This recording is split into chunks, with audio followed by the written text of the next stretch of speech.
All right, my name is Michael Strong, and today I have the honor of introducing to you a man who knows what it means to be a leader, a difference maker, someone who is a true catalyst for change. Without a doubt, this man has been through hard times in his life, including having to deal with the pain from having his brother murdered by a town marshal in his home state of Mississippi, as well as being beaten, assaulted, and imprisoned during civil rights movements, protests. But unlike many other people, he did not use these hard times as an excuse for why he couldn't do anything, but instead he used it as a reason for why he had to do something. Dr. Perkins would go back to his home state of Mississippi and preach the gospel and spread the news of Jesus Christ. Later, him and his wife would establish 3 foundations: the John M. Perkins Foundation, the Harambe Family Center, as well as the Voice of Calvary Ministry. These ministries have helped provide low-income housing, thrift stores, as well as healthcare centers to provide an equal opportunity for people of all races, as well as spread the strength of community. Tonight, he is going to speak on leadership for transformation.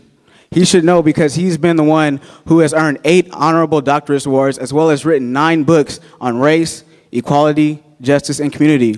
So give him your eyes, your ears, and your full attention as he comes to you to present tonight that we are the transformation that he's going to be talking about. The transformation is us.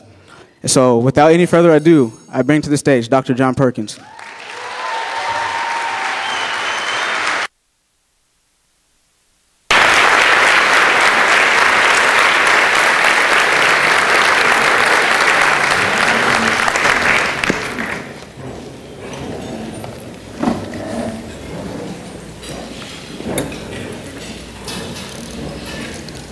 I really have been on my way to this meeting,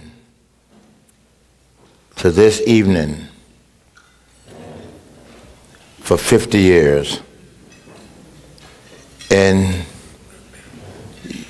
you represent that hope and that dream that there would be a merge in America from the neighborhood, from the disenfranchised, from the poor, from the aliens, from these people who America's creed is meant for, that we would become that one nation from all nations, a new experience in history. Most other nations name their nation from their heritage they came from. America had a new idea, a sort of a vision of a kingdom idea, that there would be this one nation under God with liberty and justice for all. We hold these truths to be self-evident, that all humankind was created equal and was endowed by their Creator with certain rights. And among these, chief among those, would be life, liberty, and the pursuit of happiness. And before the ink could dry, we had brought in another people who we have enslaved only with a few times that we ever tried to implement. Probably the greatest affirmation, greater than the Magna Carta, greater than any human dignity thought, that all people was created equal and was endowed by their Creator with these rights, and that we would make that great, noble statement a reality.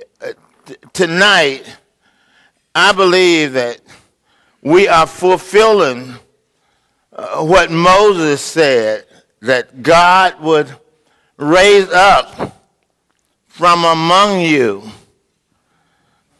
a people who would fulfill that reality. This is a Kairos moment in history.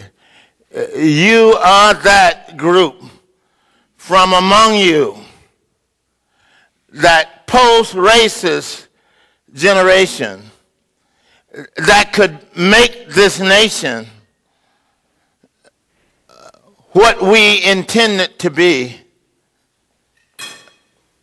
This is a moment in the history, and we do not have to accept this wonderful nation as being a second class. It only will become second class if we criminalize these aliens that we was going to make this one nation under God with liberty and justice for all. We're going to let our fears bring down this great nation that has the possibility of being reborn, transformed. We are in the midst of the greatest technological moment in the history of man. We are about to tap the energy of the sun, which is absolutely unlimited. We are about to harness all of the technology that can come from space, and those, so we don't have to go back trying to save ourselves. Jesus said, he that saves his life will lose it, but he that invests his life for the kingdom of God and for the righteousness of God will save it. We're at the pinnacle of making this nation creed a reality. This is my hope. This is my dream. This is what I've lived for all my life. To see this from among them, I believe that the people with the problem, if given the resources and hope and the skill, have the greatest possibility to solve their own problem. I believe that man is created in the image of God and have potential. I believe that. I believe that because of myself. I believe that. I grew up without a mother, without a father. I grew up from a plantation. I have never thought I was inferior. I dropped out of school when I was somewhere between the 3rd and 5th grade and never went back to school. I have never had a moment in my life that I doubted my humanity. And now we got white folks with all these wonderful privileges now doubting that they can do this. That they can do this. And we got these guys here who are doing it. Who are doing it. We got some guys meeting in the garage said, let's go for it. Let's go for it. Oh, this is a moment in history. We should not go for the idea that our children can't have the hope that we have. We got more than they had. Now we have, through these community foundations, we finally have put together the academic and the intellectual with the grassroots people, and with their pain and with their cry, we could unleash a new America. We could fulfill Abraham Lincoln's idea that this nation could have a new birth under God, and this government by the people, for the people, do not have to perish from the earth. And you guys can carry this into the 21st century. That's what I would like to talk about tonight. That's what I would like to talk about. I would like to talk about that leadership that is possible. We are at a new reality. We are here with these universities and colleges in these cities, at these grassroots, recruiting these kids. What picked me up today at the airport was a Native American that done gone through Woodworth back into the foundation, ready to give their life to making this reality, this nation, one nation under God. And you looks like that now. This room, I wish you could be sitting here and look back at yourself. This is a reflection of what John saw.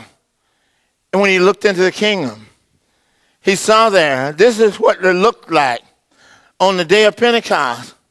There was people there from every nation under heaven. And when we see that kingdom, that everlasting kingdom, we see people there from every nationality. They're not mistaken, from every nationality, every tongue, every language. They're standing before God, serving God. And we have that hope as a nation, as a creed. What the possibility? What the possibility? Now the responsibility is on us. The only reason you fail, only reason we fail, we will become victims of our own doubt. We become victims of our own doubt. We would doubt that we could do it.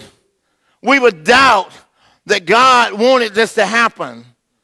Why have God allowed this nation in rebellion to go on and still be the number one nation in the world? Why would he allow that to happen? We're at a crucial moment in history. And you brothers and sisters, and you guys have helped to bring us here. And I feel a little bit like the old prophet when Jesus came. I'm 80 now. I could almost say, your servant can go and die in peace. My eyes have seen a vision of the coming of the kingdom, the coming of the Lord. And this is the generation. It's in your hand. It's in your hand. This is a moment for me. This is a moment in history. I feel satisfied. And what you said there in terms of the possibility of my son, I can remember at his funeral, Spencer, at his wake, I said to God that night, I said to God at his wake, I said, he gave his life. My son gave his life for reconciliation. He was the first of all firsts in integration. First all-American from an integrated high school. First this and first that. And I believe he died of a broken heart. I believe he died of a broken heart. He did everything that we asked him to do.